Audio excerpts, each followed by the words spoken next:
Ayan na siya ngayon, malakas na. Dati awa-awa kami, may malungkot-lungkot kami. Si Rhea iyak pa eh.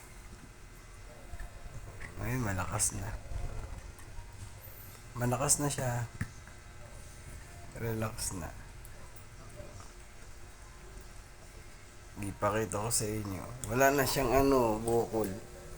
Gumaling na po siya. Ayan. Kita nyo? Leg niya okay na.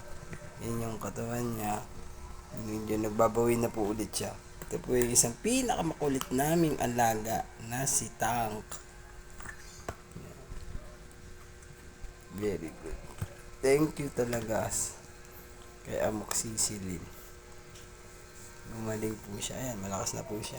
Kita nyo naman. Mabisa siya. Pero pag gamit niya na sa bagong tama sa kanya ng sakit na yon, 2 times a day, umaga at gabi lang ang paggamit namin.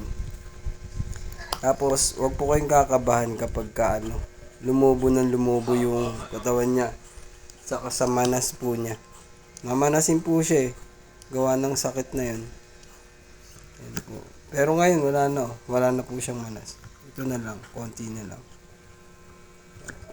Ayan na po siya, malakas na po. Wala na po siyang yan na. Sa YouTube kasi ito. Ayan. Vaccine na po siya. Lalaro na po siya ngayon. Okay. Thank you.